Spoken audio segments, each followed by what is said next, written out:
এই তালিবুল ইলম উন্নতির জন্য কি করণীয়? তাকে তালিবুল ইলম বলে। তালিবুল ইলম কি করবে? प्रथम उन्हें बोलते एक नंबर पढ़ने के जमाने में वक्त व सिहत व फरागत को गनीमत समझे। अलग ख्याल करो, पढ़ने के जमाने में वक्त व सिहत व फरागत को गनीमत समझे।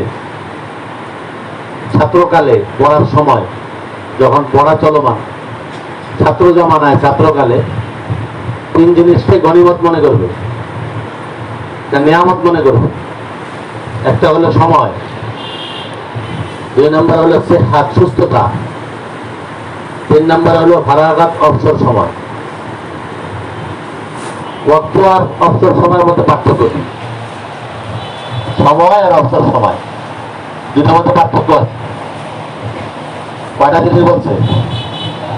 সময়, সুস্থতা, অবসর সময়।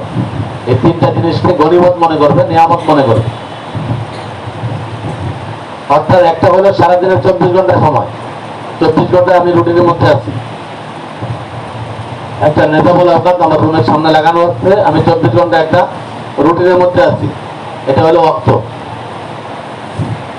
আর ফারাগাত হলো আসর পর থেকে মাগরিব সময়, এটা একটা অবসর সময়।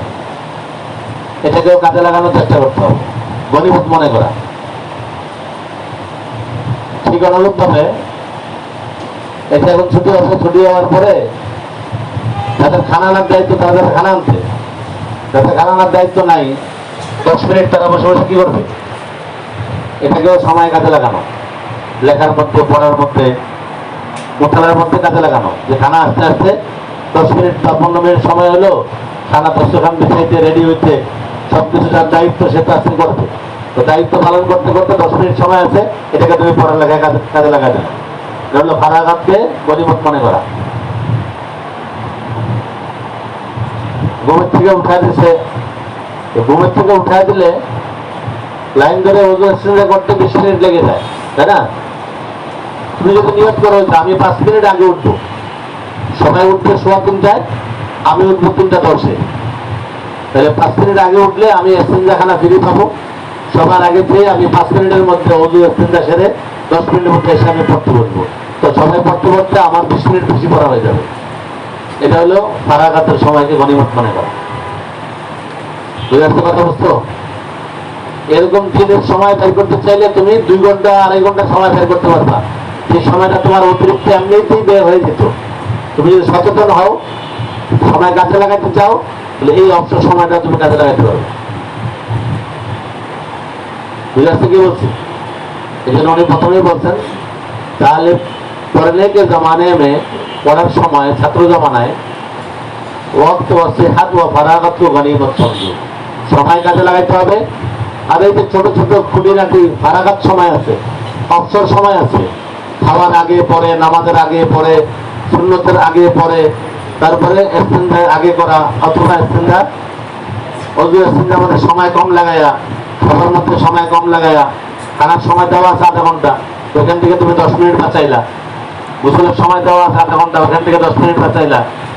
আগে আগে করে, কৌশল করে, আদায় করে তুমি 10 মিনিট বাঁচাই দিলা। আসরের পরে আছে 1 ঘন্টা, তুমি 1/2 ঘন্টা কাজে লাগাইলা, 1/2 ঘন্টা ঘুরলা। এইভাবে ফারাগাতের সময় কাজে লাগানো। আর বাকি সময় তো আছেই। আর সুস্থতাকে কাজে লাগানো। সুস্থতা যতদিন সুস্থ আছে ততদিন মেহনত করতে পারবে। অসুস্থ হয়ে গেলে আর পারবে না, তখন আফসোস করলেও লাভ নেই। বুঝতে?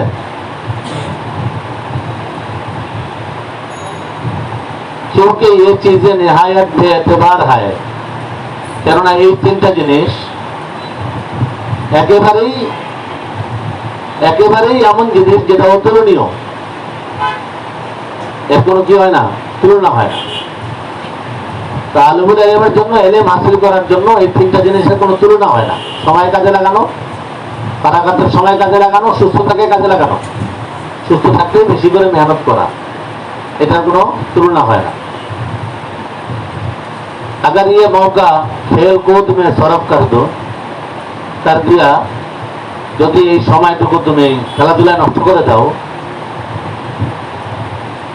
तो बाद को मौका ना मिलेगा, এই সময়টা আর ফিরে আসবে না। কোনো এই সময়টা আর কখনো কাজে লাগাইতে পারবে না, কখনো এই সময় আর ফিরে আসবে না, পরবর্তীতে আফসোস করলেও লাভ হবে না। और कभी अफसोस मानना पड़ेगा, এবং তোমার আফসোসের হাত মাথায় মারতে হবে, এছাড়া আর কোনো উপায় থাকবে না। ঠিক আছে, এই একটাই আজকে আলোচনা করলাম। এটা খুব ভালো করে মনে রাখবা, সময় কাজে লাগাইতে হবে, আর অবসর সময় থেকে সময় বাঁচাইয়া ওইটাকেও কাজে লাগাইতে হবে।